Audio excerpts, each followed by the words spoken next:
off that exhausting hamster wheel and into balanced living with Dr. Marissa. Promise you joy in the mystery. Dr. Marissa, also known as the Asian Oprah. Her mission, to be a beneficial presence on the planet. Her purpose, to be your personal advocate to live, laugh, love, learn. Her life motto, don't die wondering. Take back your life with Dr. Marissa Pay.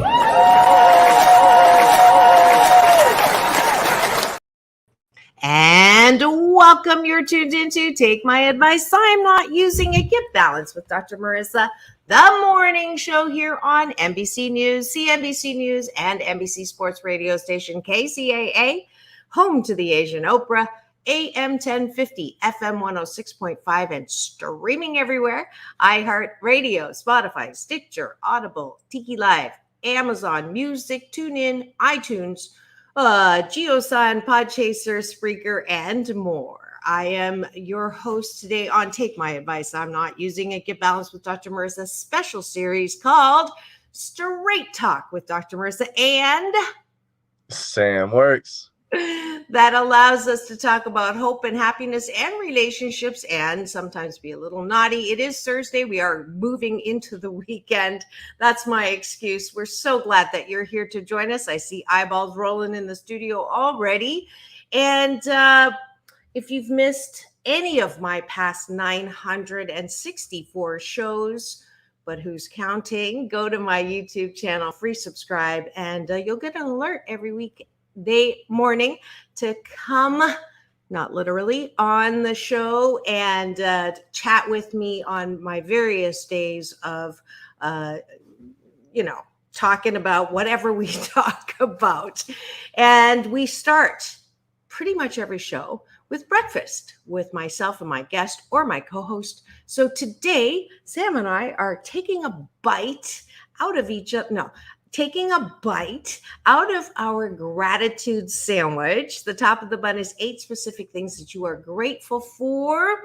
And then the bottom of the bun, because Sam likes it on the bottom, is for 8 specific things that you like about yourself.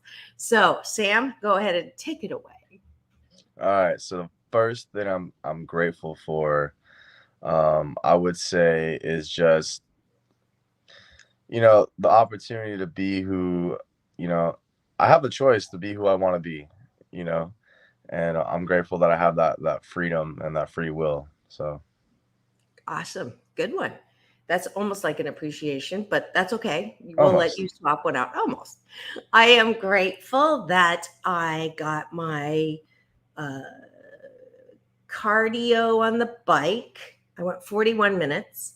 And then this is sort of appreciation too. And then I did my laps in the pool. And then I even got to beat my back up, my lower back, with the hot jet sprays from the jacuzzi, the infinity jacuzzi, before I took a shower and got ready for the show. So heck, I am honorable. I've had a full day before the show. Wow. So there's 4 gratitudes right there. Go ahead. No, man. Okay, so I might have to steal one of your gratitudes because I'm very grateful that I go to the gym and work out with Mark because he goes to 24-hour fitness and that has a pool and a jacuzzi and all that good stuff. And that's the only time that I can actually go and swim and hit the sauna and do those extra fitness level stuff. So grateful for that he gets to take me. Awesome. I am grateful. Last one for me is my view. I get to see the ocean and Wyland's beautiful whale pictures on the side of the convention center in Los Angeles, in Long Beach, and I am grateful for that. I'm grateful that my brother is one of my roommates because when I come home, he gets to bug me, and it's kind of funny. Last night, I came home. He was just in my room, just hanging out with me, and we just got to, talk about our day and just chill. And there's something good about that, being a family member. So this is your younger brother. You have how many? You have how many brothers?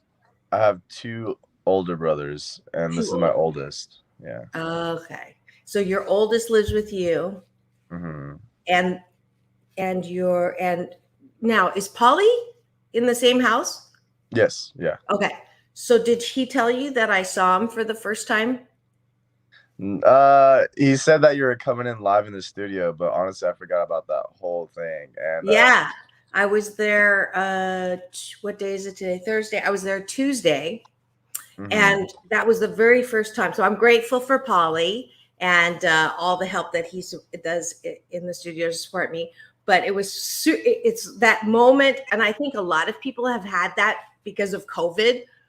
And you're talking to people, or you're on the phone, or if you're in a company, you work with customer service or whatever, and you see people for the first time that you've been working with, and it's that little bit of and I was telling him that it reminded me of when I first met you guys after I got promoted to the morning show. And you were both my sound engineers. And I had this dream that you were strawberry blonde and he was dark haired. And I told Mark, and he's like, well, you got it the other way around, right? Yeah. But he did look like what I thought you were going to look like. Really? Yeah, he's got like a little baby mountain man look. Baby mountain man look? Yeah, yeah. I mean, mountain men are gruff and whatever, but like a cute young mountain man. We'll see if he's blushing. But anyways, it was great seeing him. And then I said to him, are you surprised at how I look? And I'm like, oh my God, he sees me on camera every day. That was kind of silly of me. But anyways, I digress. We are done with the top of the bun, talking about taking a bite of our gratitude sandwich. 8 specific gratitudes. Dr. Wayne Dyer says 5. I'm a recovering overachiever. 8's a lucky number in Chinese. It's a homophone for good fortune. That's why we do 8. That's why I do 8s all the time. Let's go to the bottom of them. What do you like about yourself? And the reason why we do that, I'm doing weight training with you to get yourself strong in your mental health. Because if you can't approve of yourself, how the fork do you expect other people to approve of you? So that's why we do it. What do you like about yourself, Sam? I like something that I appreciate about myself is that I believe in more than just myself. I believe in God and I believe in people, and I think it's important not to be so vain, if I may say so. You're so vain. I knew you were going to start singing that. I appreciate that. I love to sing, and there are quite a few people who think or say that I'm a great singer. Not everybody, but enough. There you go. So I appreciate that. Go ahead. I appreciate that I love my life and I appreciate my life. There's so many opportunities that are open for me that I'm willing to take all the time. So super happy about that. Yay. I appreciate that I like most people. And most people. 88% of the people I meet, I really like. Strangers, guests, and I appreciate that I have some kind of glue attraction that people like to continue the relationship after I interview them. I appreciate that. That's good. I appreciate that I don't have a short temper. A lot of people do, and they react over the smallest things, and I don't get into any confrontations at all most of my life, so I'm glad I don't have that. That's a good one. I can't say the same. So I appreciate that I have curbed my enthusiasm for knee-jerk reactions. It's a progress, not perfection, because when I knee-jerk, I'm the jerk. So that's why we don't do that. Last one. What do you like about yourself, Sam? I appreciate that I haven't let myself go. I haven't gotten overweight, or I haven't just I grew myself. I make sure I try to look clean and stay clean. Um, I mean that's kind of important in society. I So. appreciate that I've had the discipline for a year and what 5 months. It's almost a year and a half to be on this Love My Body project 5.0. I think we're at. So my doctor was very happy that I'd lost the weight and my cholesterol went from 275 or 6 to 233. So I'm still 33 above where you're supposed to be, but I love shrimp and crab. Is that what gets you high cholesterol? Yep. Did you? Well, I didn't know this. Shrimp, like you think cholesterol is with red meat or bacon and things like that. They're not great. They're like, close to 100 grams of cholesterol or milligrams. I don't know. But shrimp is like 191. Oh, almost double. Yeah. And I love shrimp. So anyways, let's thank everybody for joining us for breakfast. And I promise you that if you do this breakfast with yourself or with the people around you for the next 28 consecutive days, you will have a day sandwiched in so much goodness. I promise.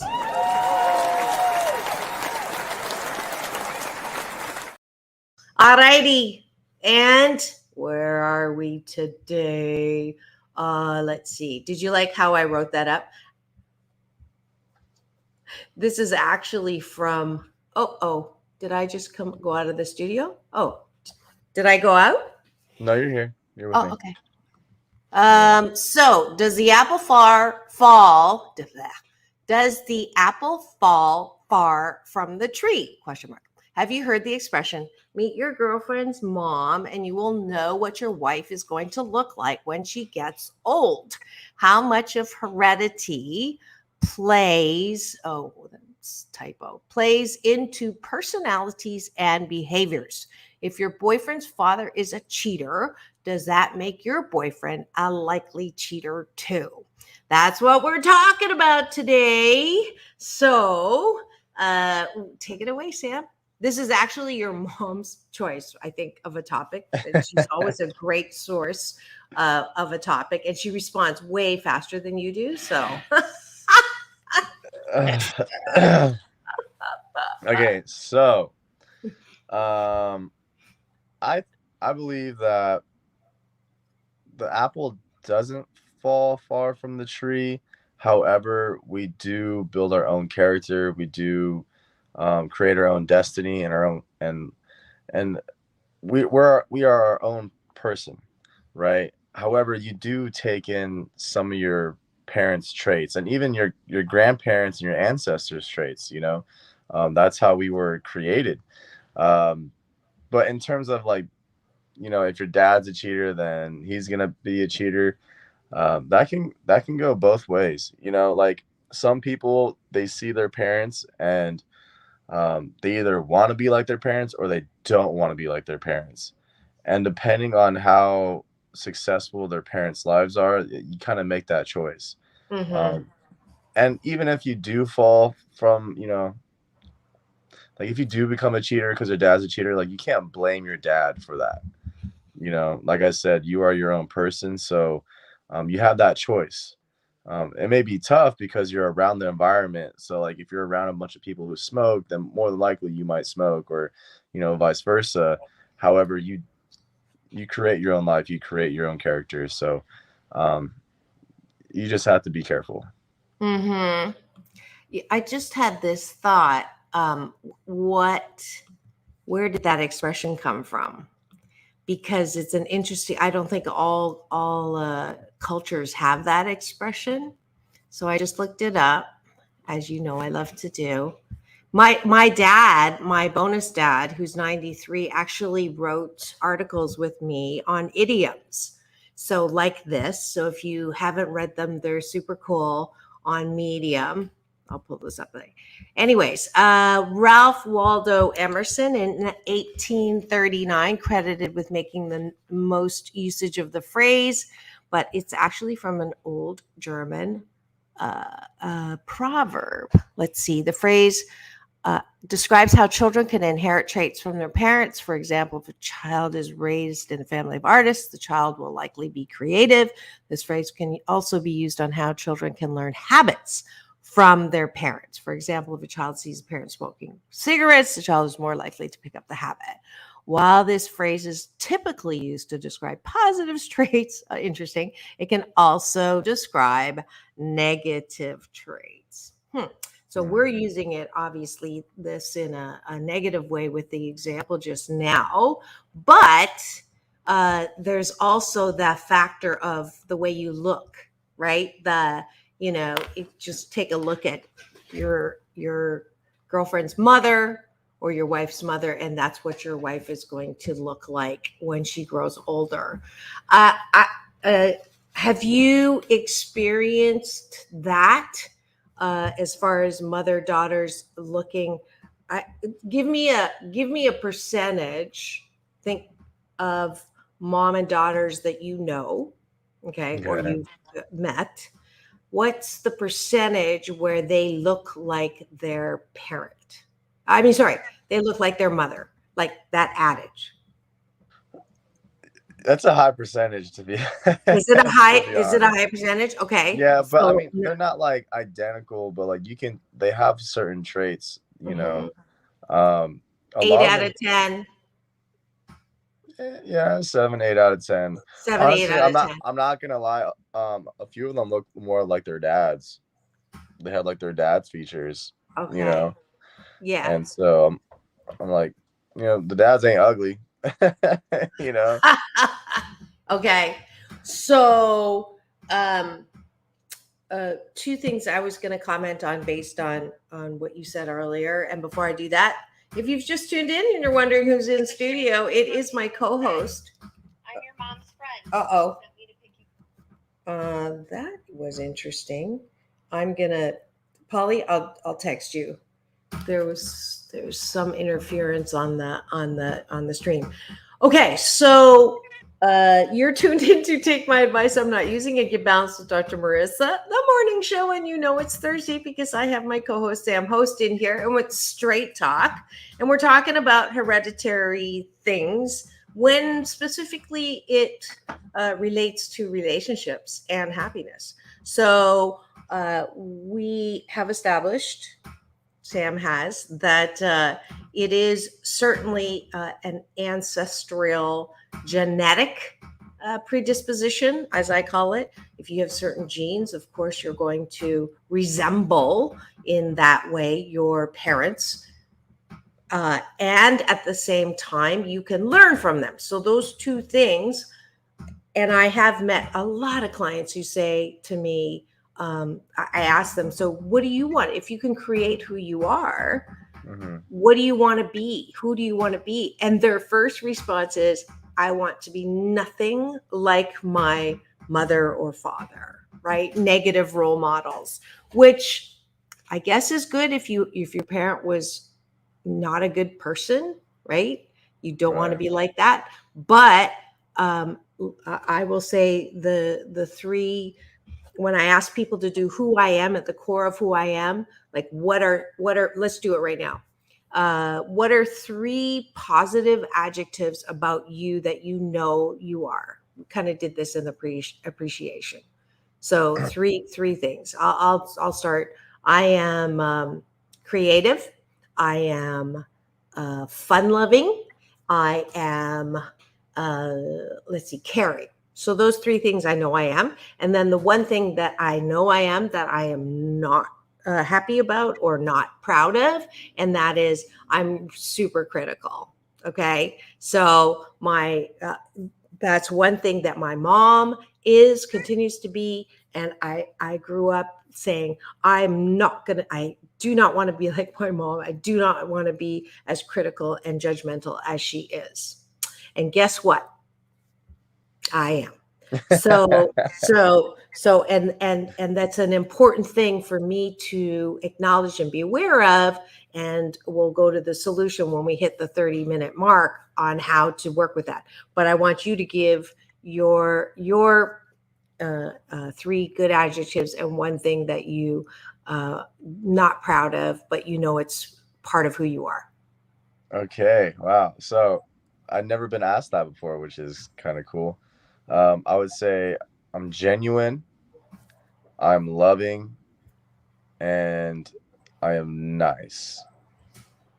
Now, the one thing that I feel that I've been told and I kind of agree with is that I'm a little too nice. Okay. And okay. So then I'm going to ask you, of all those 4 things, how many of them are identical to your parents? Or your mom? Genuine and loving for sure are my parents. Okay. Your mom? Loving and nice. Okay. All right.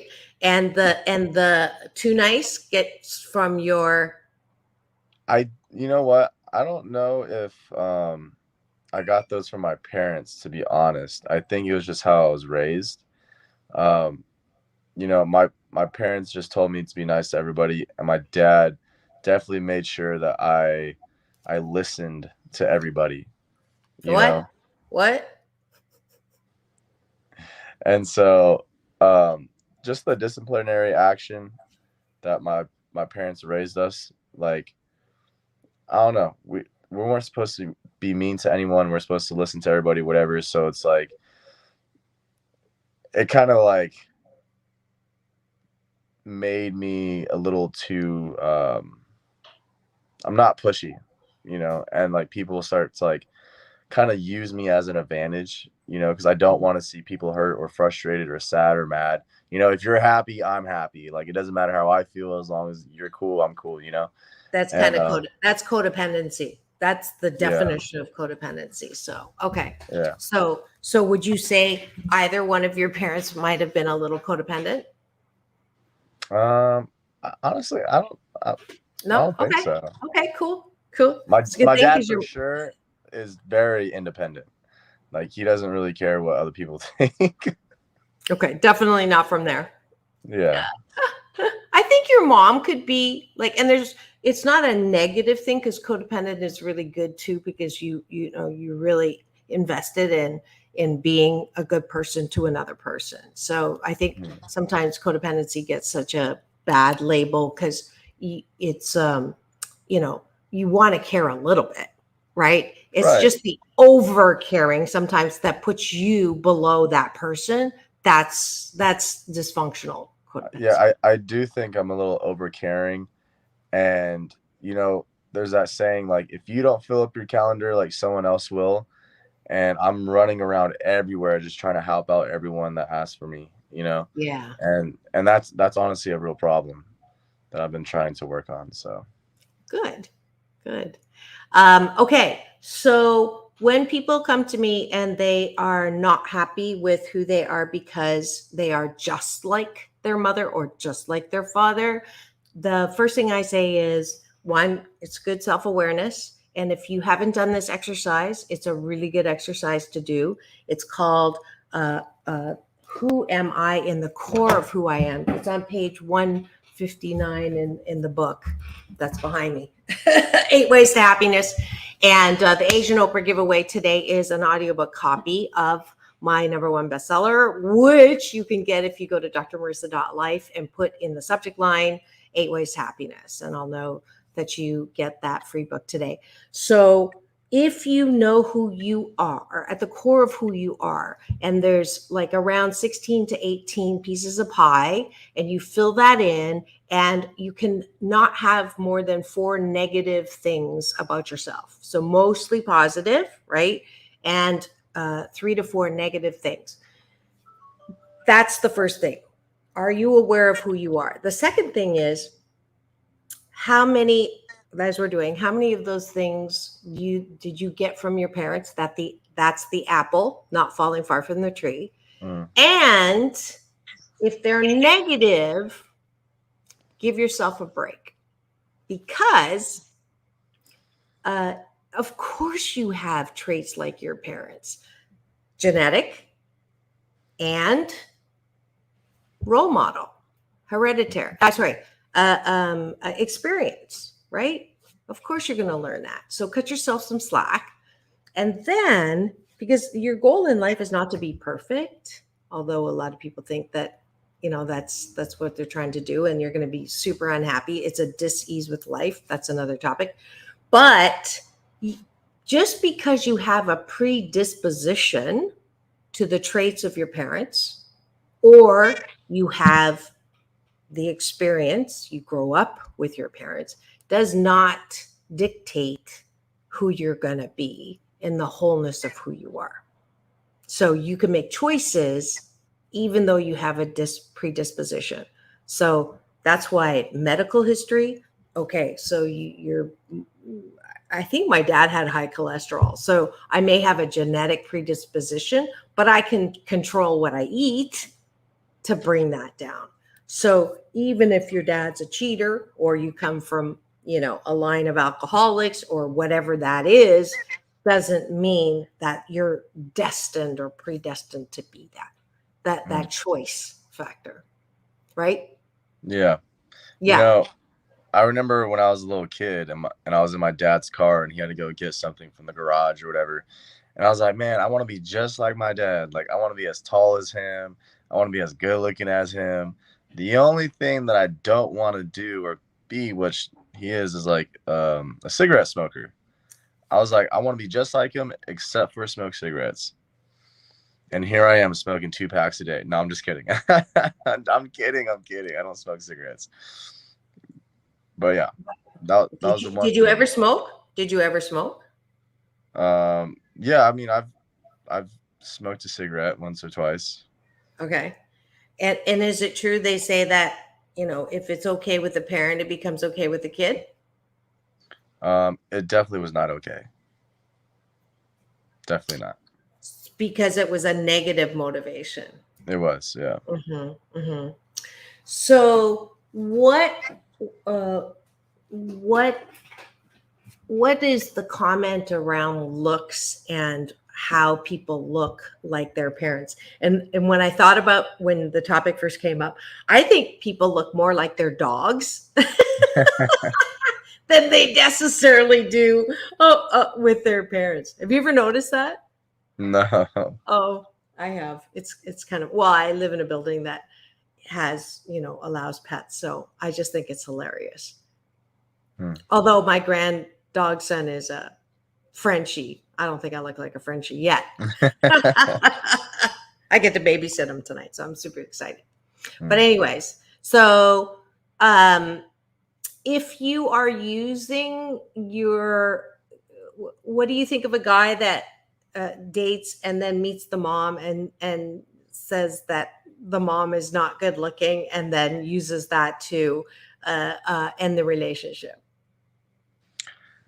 That he is out of his mind, to be honest. It happens. I've heard of it happening. I've heard guys talk together when they didn't think that I was listening, and say, God, I met the mom, and it's like, oh my God. And, then that becomes the point of departure. Really? I had conversations with people telling me like, bro, I think of her with like what she would look like when she gets like old, like a grandma or whatever. And like, because like you do look at their beauty now, but then you try to like foresee what they're going to look like in the future, which I think doesn't matter in a sense, right? Because if you like the person now and you fall in love with who they are and what they are, it's not gonna matter what they look like in the future, Well, I can go 2 different ways. One is about looksism, which we haven't talked about, and that might be a topic that we continue with. But the whole, because you've talked about, you appreciate that you have good looks and that you're cute, and you've been, humbly outright about that, right? And we haven't really talked about the role of good looking in our society and how, people sort of get away with it. I've been watching for the first time the series Have I Ever? And I don't know if you've watched that on Netflix. She's super amazing. She's a Canadian actress. Out of 150,000 auditions, she's never acted before, and she got the lead role. And she's from Canada, and a young Indian, Canadian. I think she's Canadian-born Indian, but she's super funny. And why am I bringing this up? She was, oh yes, her crush, the guy that has this crush on, is this really super hot looking guy that she's liked since, she was 5 years old. She grew up in the same Sherman Oaks, right? And he is gorgeous and not so smart. And the show talked about how people who are gorgeous and not so smart have the advantage and disadvantage of getting away with stuff. And they don't have to try as hard. They don't have to, be whatever. So that's one direction I wanted to go in. And I forgot the second. So we'll go with that one. Yeah. In high school, that's kind of like the character that I was. I was very good looking back in the day. But I wasn't like the smartest guy in the classroom. And actually one time, things don't usually get underneath my skin, but this guy got underneath my skin because I was in class. He was like, bro, you're all bronze and no brain. And I was like, really? Like that kind of upset me. So then after high school, that's really when I started reading books, trying to get my, my real estate license, trying to, like really participate in society and actually try to be one of the top tiers, because I don't want to be known just for my good looks. I want to be smart. I want to be genuine. There's all these different traits. I want to be the best version that I can be. And I don't want to be looked down upon just because, of my stupidity, Mm-hmm, mm-hmm. Yeah. And in the opposite way, I remember being rattled by a guy on his bike going by me, and I was 14, and he looked at me and went, ugly. So I had the opposite experience, which was also equally, motivating, negatively motivating, because then I promptly, dropped a lot of weight, started modeling, got glasses, went to the dermatologist. So it was that negative motivation, which isn't the best, but is better than nothing, right? To flip that around. The other thing I wanted to talk about, and I think maybe next week, let's do a whole show around looksism, because I think it's an important thing for us to address when it comes to relationships, as you preen yourself. Sorry. But the one that comes to mind right now, not coming literally, but comes to mind is parents' role. If the apple doesn't fall far from the tree, and it's about relationships. And so we said that dad's a cheater, mom's a cheater, arguing all the time, abandoning, or, breaking up, getting back together, breaking up, getting back together, working all the time, avoiding the relationship. Not saying that hard workers do that, but divorce. I'll put the moose on the table. I was one of the first families in our small town to get a public divorce, and everybody knew about it. And I'll tell you, the grief that I got from other moms was unbelievable. I literally had other, preschool parents come up and say, you really cannot get a divorce. It's not good for your children. You're going to scar them for life. I mean, like literally like that.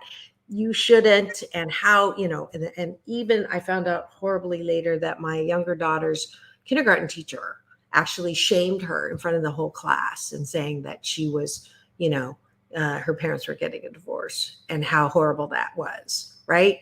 So yes. So if your parents get divorced, are you more likely to take that way out when things go poorly in the relationship?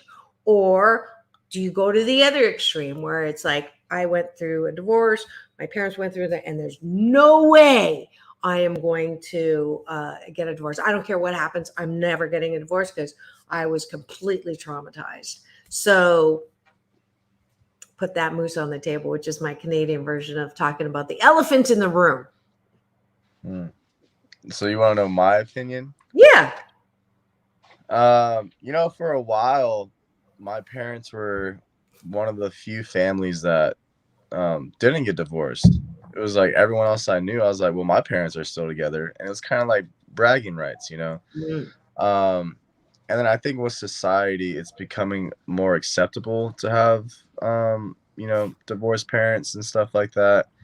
I don't like the idea personally.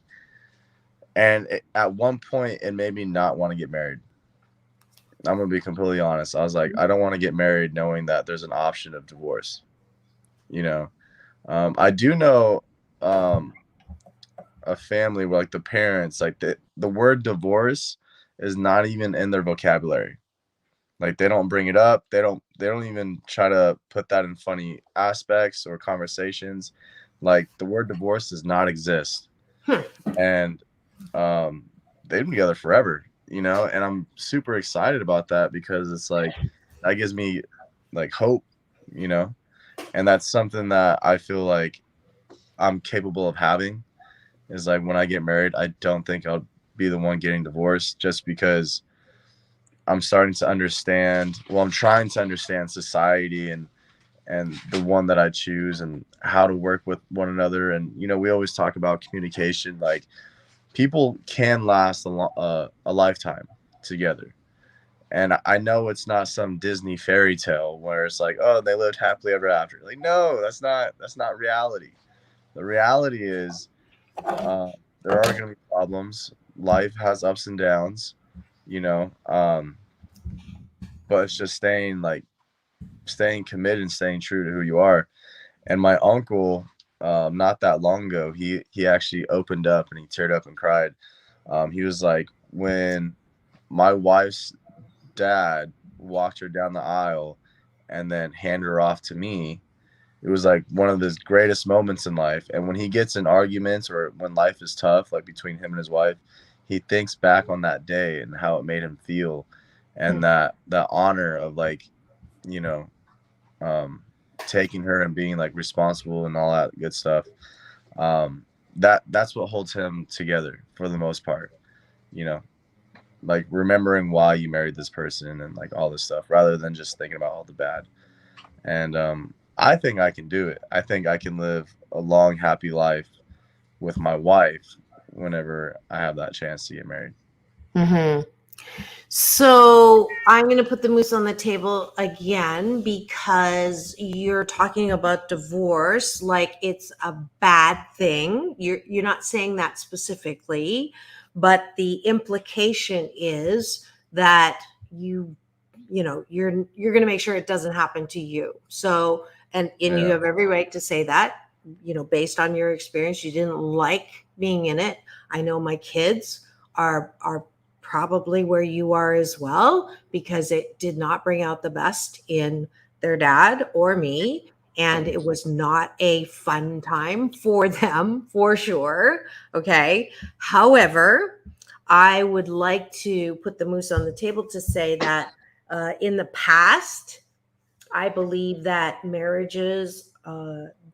that there were marriages that did more harm than good by not getting a divorce. Okay. So you stayed too long when there was abuse, physical abuse, mental abuse, emotional abuse. There were issues, there were problems that were not being addressed or healed. And so in those cases, it did more damage to stay in the marriage than get divorced. Okay, I'm going to go on record for that. And I'm also going to say, I do believe that the pendulum swung all the way to the other end, where now it's too easy to go to that D word, that not enough real uh, uh, understanding and awareness and seeing how you contributed to that divorce, and there's straight to blame and straight to overreacting maybe about the demise, unrealistic expectations, not working things through. All of that has led to that pendulum going all the way to the other side, where it's too easy to get a divorce. It's too easy to say, oh, well, they weren't the one. Okay. Right. So where's the balance? That's why I'm all about balance. And I always say that, for me, divorce was the best thing, even though it hurt my children. I'm not going to defend myself on that. It had consequences.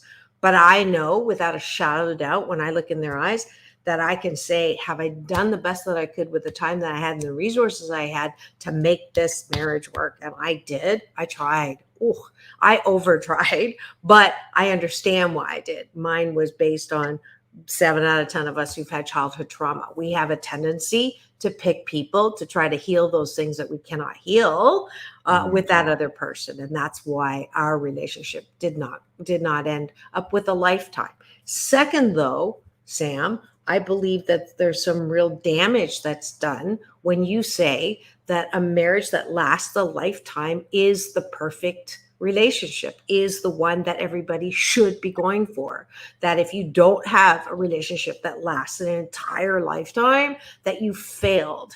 That I take big task to, because I think that BS belief system bullshitaki has kept people in marriages that are harmful, and has fed into the Cinderella, Jerry Maguire, you complete me, bullshitaki BS belief system. Can you tell I care about this topic?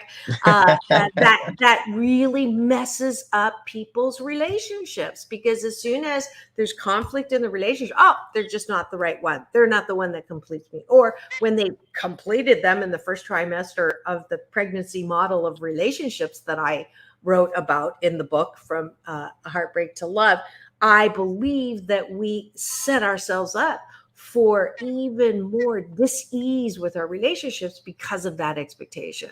And my alternative is what I call the book of romance, that we all have a book of romance. And some people's chapter, there's one chapter, and it goes from the beginning to the end. And that doesn't make them better or worse than people who've had multiple chapters in their book of romance. Because if that's true, that there's only one chapter, then people whose loved one dies, early in the marriage, the rest of their life, they're not going to have someone special in their life. I don't think that's fair or right or useful. I shouldn't say right, useful. And, me, I've learned from that marriage. I've learned why I was responsible for, the dis-ease in that relationship. Do I not get another chapter, right? Am I always going to see myself as I had a failed marriage? Oh, I hate that term. So I will say that I agree that it is, it's good to have a relationship that lasts for a lifetime, because you're in that spot. You're only 23. And so, yeah, I would hope that nobody goes into a marriage saying, I think I'm going to get a divorce if things don't work out. I mean, maybe they do more now than they did, but I think that that's like also not a healthy BS. Sorry, had to get on my soapbox for a second there. Yeah, no, I think because there is an option and it is easy to opt out of a marriage, I think that's why people, opt into a marriage. Like, they get married so fast, they get together, married, yada, yada, knowing that, like, hey, it's not really a lifetime commitment. It doesn't have to be. you know, like subconsciously, like if things don't work out, there's always a way out, you know. And I think today in society, marriage is not what it used to be, obviously. And there might have to be a shift in what we do and what we have. Well, it's definitely changed. 40 to 50% of first marriages end in divorce. That's already lower than like I would say 15 years ago. I think I had heard it's as high. It was as high as 2/3, right? And Oh, then wow. this one is 2/3. Second marriages ending in divorce. You know, once you break that divorce cherry. Yeah, it's like they say, like once you cheat once, like it's easier to cheat again, or like once you steal, it's easier, like morally in your head to steal.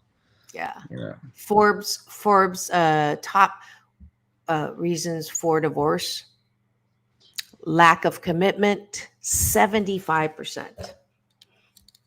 Infidelity, that's the one you just brought up, 60%. Too much conflict and arguing, 58%. 45%. Getting married too young. My bonus mom and dad are exceptions to that rule. They met, my mom was 15 and he was 18, I think. And then they got married. She was 18, I believe. And then she had her first child when she was 21. They've been married 73 years. Wow. He's 93 and she's 90. Isn't that cool? That's amazing. It is. Okay. I wonder how Go ahead. I was gonna say, I wonder how many fights they had. Well, you know, it's funny because if you ask my dad, so how have you managed to be married this long? You know what he says? We both didn't think of divorce at the same time. Is that hilarious? That is pretty funny. I like that. Yeah. And it's funny. I had in the 14 years that I've known them, they have not had I have never seen them like have a huge fight, but they bicker. And this is something that I have difficulty with. I don't like bickering at all. It's a very uncomfortable thing because to me, I don't like any kind of conflict. So it's been really interesting to see them bicker. And then, 5 minutes later, they'll be holding hands. Right? So they have this seamless ability to release their frustration and irritation and, just get over it. Mm. I haven't been able to do that, but I would like to. I'm learning. Definitely I'm learning. But anyways, let's see. What other things are here? Financial problems, substance abuse, domestic violence, lack of support from family, health problems, religious differences, little or no premarital education. That's interesting.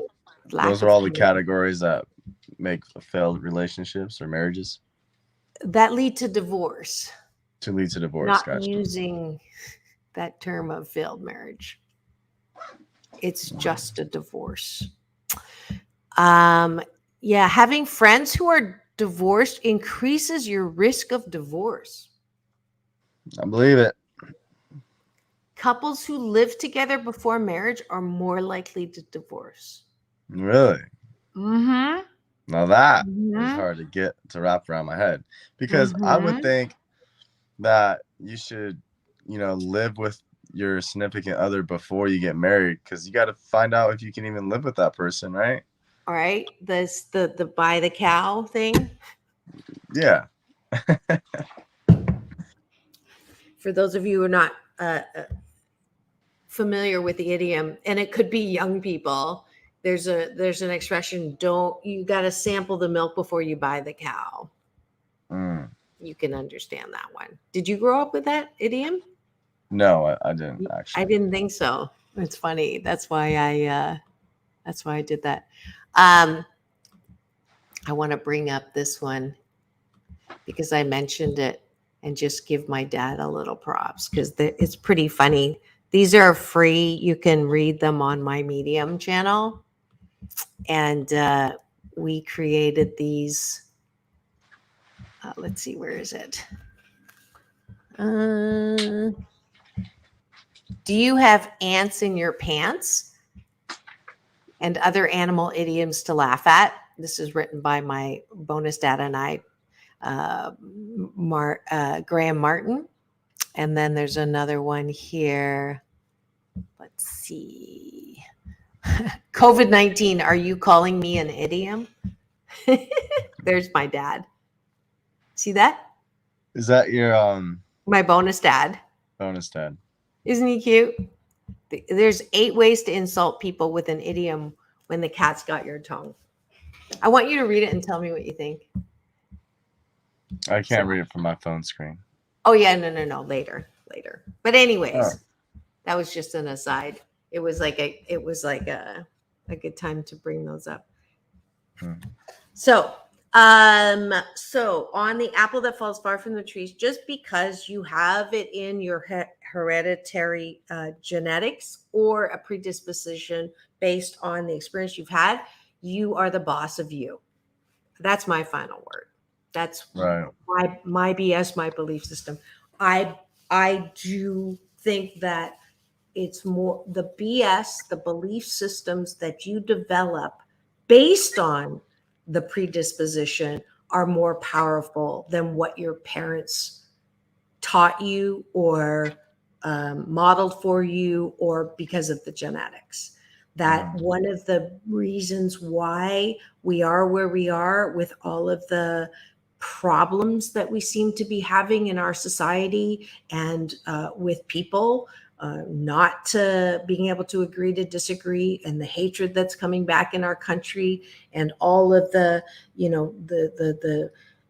dis-ease or the demise that's going on are more because people don't own they're not the boss of them. They don't use the most powerful tool they have, which is choice. You can choose what you want to believe. You don't have to believe the bullshit talking that you grew up with. You can make up your own mind. Sorry, that was my second final word. Go. Yeah, no, I think you nailed it. Everyone has a choice. And it's funny, they say that your kids are going to be growing up just like you. They're just amplified. Which is kind of scary, because there's some things that they do that you never show them or taught them or did around them. But at the end of the day, you do have your own life, your own will, your own conscience. And you just got to make your own right choice, right? Yes. And so important. I say watch your parents, but that's your choice if you want to be like your parents. Yes, absolutely. Oh, Glenn Edwards. Thanks for joining us. We live in a society based on throwing away or getting rid of, stopping when it's hard. Marriage floats on the easy to difficult spectrum. Sometimes it's easy, other times it's hard. Incredibly hard. That's the way I like it. No, sorry. Marriage evolves as two married people grow and change. Therefore, marriage requires work, patience, time of give and take, times of sacrifice, times of plenty, and more forgiveness than we all think. With that being said, there is a place for divorce. Dr. Marissa, you cited many. Oh, that's long. Yeah. You do not have to share it. Too late. I did. But thank you for being part of the show, Glenn. We are out of time. I would like to invite you. Sam and I are going to a financial education thing on July 8th. If you're interested in going, it's a great way to make your money work for you. So contact either one of us, drmarissa.life, or just go to this chat and ask us for details. It's all about balance. Peace in, peace out, world peace through, inner peace. Now go and have the best. Oh, it's tomorrow. Tempting Conversations with Lon Carter, daughter of Temptations founder Otis Williams. That's tomorrow on Tempting Conversations here on Take My Advice, I'm Not Using It. Get Balanced with Dr. Marissa on the morning show at KCAA, the station that leaves no listener behind. Have the best night ever. Bye. Thanks, Sam. Peace.